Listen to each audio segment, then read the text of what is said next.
Hello everyone, this is your third lecture for the short story The Adventures of Toto. पिछले lecture में हमने पढ़ा था कि जब ग्रैंडमदर ने रस्किन बॉन्ड की ग्रैंडमदर ने मंकी को एक्सेप्ट कर लिया, टोटो को एक्सेप्ट कर लिया अपने घर पे रहने के लिए, तो उसको एक स्टेबल में रख दिया एक डंकी के साथ जिसका नाम था नाना। वो जो मंकी था, जो टोटो था, वो उस नाना को, डंकी को कुछ भी खाने नहीं देता था, मीन्स उसको तंग करके रखता था। और उसके बाद क्या हुआ? The grandfather gave Nana a slap across her haunches and she jerked back, dragging Toto with her. जैसे ही ग्रैंडफादर नाना के पास गए तो ग्रैंडफादर ने उसको स्लैप किया, मीन्स उसका हॉन्चेस मीन्स थाइज पे, उसकी टांगों पे उसको स्लैप किया हल्का सा। और जैसे ही नाना थोड़ा सा सर की अपनी जगह से, उसी के साथ जहाँ से रस्सी पकड़ी हुई थी उसने, टोटो ने, उसी के साथ साथ टोटो भी उसके सामने आ गया। He had fastened onto her long ears with his sharp little teeth. और उसके बाद टोटो ने क्या किया कि अपने शार्प छोटे छोटे दांतों के साथ उसके जो कान थे बड़े बड़े, डंकी के, नाना के जो बड़े बड़े कान थे, उस पर बाइट किया, एकदम से झपट गया उसके ऊपर। टोटो and Nana never became friend. टोटो और नाना जो थे वो कभी भी फ्रेंड नहीं बने। A great treat for Toto during cold winter evenings was the large bowl of warm water given to him by grandmother for his bath. और एक बहुत बड़ी ट्रीट वो क्या मानता था विंटर के टाइम पे, विंटर इवनिंग्स में, जब उसकी जो ग्रैंडमदर थी वो टोटो को एक गर्म पानी का बॉल ला के देती थी उसके नहाने के लिए, तो टोटो उसको बहुत बड़ी ट्रीट मानता था। He would cunningly test the temperature with his hand, then gradually step into the bath, first one foot, then the other, as he had seen me doing, until he was into the water up to his neck. उसके बाद वो क्या करता है? Cunningly means in a clever way, means वो चालाकी से बार बार उसको टेम्परेचर उसका चेक करता था, अपना हाथ डाल के, पानी में हाथ डाल के उसका पानी का टेम्परेचर चेक करता था। और जैसे उसको लगता था कि हाँ अब पानी ठीक हो गया मेरे नहाने के लिए, तो वो उसमें पहले एक पैर रखता था अपना, फिर दूसरा, कि जिस तरह से राइटर जो किया करते थे, उसने उस राइटर को भी देखा हुआ था कि वो किस तरह से नहाता है, तो सेम उनकी ही कॉपी करना स्टार्ट कर दिया। और वो तब फिर 1 बाय 1 करके वो अपने आप को उसमें डालता था, पानी में डालता था, जब तक वो पानी उसकी नेक तक ना पहुंच जाए। Once comfortable, he would take the soap in his hands or feet and rub himself all over. और जब वो एक बार कंफर्टेबल हो जाता था उसके बीच में, पानी के बीच में, तो वो अपने हाथों में, या पैर बोले जाएं क्योंकि उनके हाथ हैं, पैर एक ही चीज होती है, तो वो उसमें सोप लेके अपने आप को पूरी बॉडी पे सोप लगाना स्टार्ट हो जाता था। When the water became cold, he would get out and ran as quickly as he could to the kitchen fire in order to dry himself. और जैसे ही पानी ठंडा हो जाता था, कि मीन्स जब उसका नहाना भी खत्म हो गया और पानी भी ठंडा हो गया, तो वो इतनी जल्दी से वहां से भागता था और एकदम से किचन फायर, जहाँ किचन में आग जलाई होती थी, उसके पास जाके बैठ जाता था ताकि मैं सूख सकूं, अपने आप को सुखाने के लिए। If anyone laughed at him during this performance, Toto's feelings would be hurt and he would refuse to go on with his bath.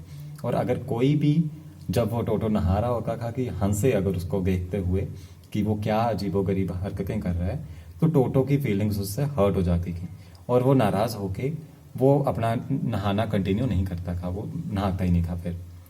One day toto nearly succeeded in boiling himself alive.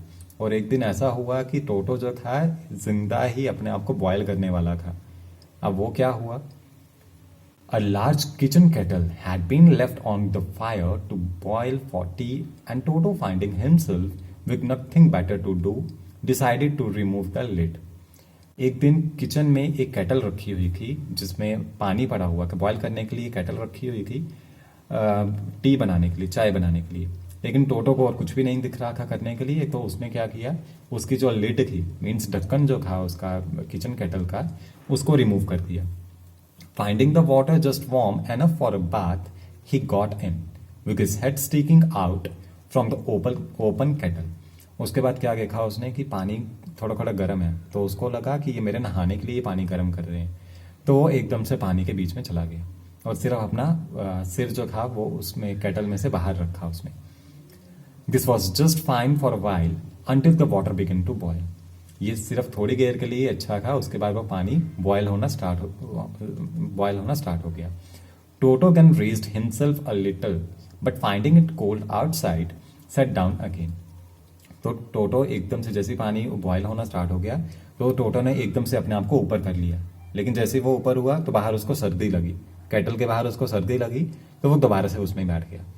He continued hopping up and down for some time until grandmother arrived and hauled him half boiled out of the kettle. और जो ये continue करता रहा वैसे ही, hopping means ऊपर नीचे एक active वे से।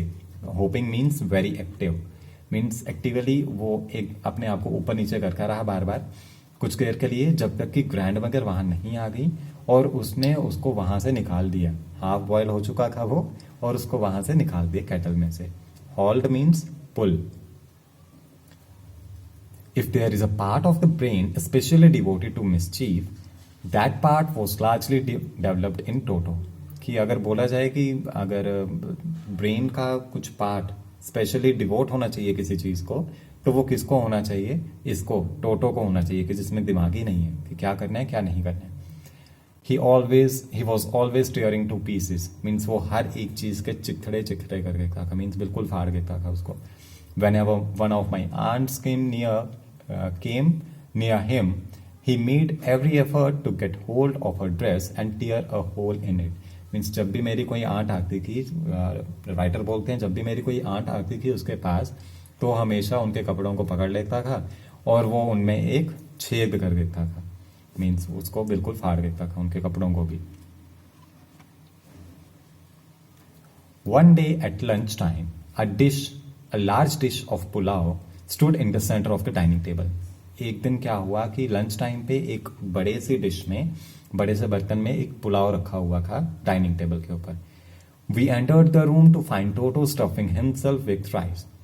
हम जैसे ही कमरे के अंदर आए, राइटर बोलते हैं, हम जैसे ही कमरे के अंदर आए खाना खाने के लिए, तो हमने क्या देखा कि टोटो जो है वो अपने आप को उसने पूरा राइस से, जो पुलाव था उससे पूरा भरा हुआ है अपने आप को। My grandmother screamed and Toto threw a plate at her. मेरी ग्रैंडमदर जो थी, स्क्रीम किया उन्होंने, स्क्रीम मीन्स चिल्लाना, जोर से चिल्लाई और टोटो ने क्या किया, उनकी तरफ एक प्लेट फेंक दी। One of my aunts rushed forward and received a glass of water in the face. और मेरी एक आंट जैसे ही उसके पास को जाने लगी, भाग के जाने लगी उसके पास, तो उस टोटो ने क्या किया, उनपे एक पानी का ग्लास दे मारा उनके फेस पे। When grandfather arrived, Toto picked up the dish of pulao and made his exit through a window. और जैसे ही ग्रैंडफादर वहां पे आए तो टोटो ने क्या किया, उस पूरी की पूरी डिश को उठा लिया, पुलाव की डिश को उठा लिया और अपने आप को मीन्स वहां से भाग गया, विंडो से बाहर भाग गया। We found him in the branches of the jackfruit tree, the dish still in his arms. और हमने उसको कहाँ पाया फिर? एक जैकफ्रूट ट्री के ऊपर, उसके ऊपर वो बैठा हुआ था और जो डिश थी जिसमें पुलाव पड़ा हुआ था वो भी उसके हाथों में ही थी। He remained there all afternoon, eating slowly through the rice, determined on finishing every grain. और वो पूरी दोपहर तक वो वहीं पे बैठा रहा, आहिस्ता आहिस्ता खाता रहा और उसने पूरा ठाना हुआ था कि नहीं, मैं पूरा पुलाव मैंने ही फिनिश करना है, मीन्स हर एक दाना मैंने ही खाना है। And then, in order to spite grandmother, who had screamed at him, he threw the dish down from the tree and chattered with delight when it broke into 100 pieces. Or spite means a desire to hurt, means किसी को hurt करना, ठीक है। तो वो क्या चाहता था कि ग्रैंडमदर जो उस पर चिल्लाई थी सुबह, वो उसको मीन्स हर्ट करना चाहता था, उसको चिढ़ाना चाहता था, उसको दिखाना चाहता मैं मुझ में कितना गुस्सा है। तो उसने क्या किया, उस पेड़ के ऊपर से जो डिश थी, जो प्लेट थी, उसको जिसमें पुलाव पूरा पड़ा हुआ था, उसको नीचे फेंक दिया। और चैटर्ड विथ डिलाइट, चैटर्ड मीन्स ऐसे ही कुछ भी बड़बड़ाना। तो वो इस तरह से बहुत खुशी से ऐसे बड़बड़ाने लगा कि जब वो 100 पीसेस में टूट गई, उसका बिल्कुल ही कचुम्बर बन गया जब। Obviously, Toto was not the sort of pet we could keep for long. अब जाहिर सी बात है कि टोटो कोई एक पालतू जानवर जैसी चीज नहीं है जिसको हम बहुत देर तक रख सकते हैं। Even grandfather realise that. Even grandfather जो स्टार्टिंग में बोलते हैं कि नहीं ये तो कितना प्यारा है, कितनी अच्छी हरकतें कर रहा है, कितना नटखट है ये, उनको भी अब रियलाइज हो गया था कि नहीं ये पालतू जानवर नहीं है, इसको कोई भी बहुत देर तक नहीं रख सकता, ये बहुत शरारती है। We were not well to do and could not afford the frequent loss of dishes, clothes, curtains and wallpaper. Means अब हम राइटर बोलते हैं हम में इतनी अब क्षमता नहीं थी कि हम अब और ज़्यादा अपना लॉस देखें कि ये हमारी डिशेस को तोड़े, हमारे कपड़े फाड़े, हमारे पर्दे खराब करे, हमारे वॉलपेपर्स खराब करे। हम अब ये चीज़ सहन नहीं कर सकते अब। So grandfather found the Tonga driver and sold Toto back to him for only 3 rupees. तो इस वजह से जिससे ग्रैंडफादर ने टोटो को खरीदा था टोंगा ड्राइवर से, ग्रैंडफादर ने दोबारा उस टोंगा ड्राइवर को ढूंढा और उसको वापस भेज दिया। टोटो को वापस टोंगा ड्राइवर को ही दे दिया सिर्फ 3 रुपए में।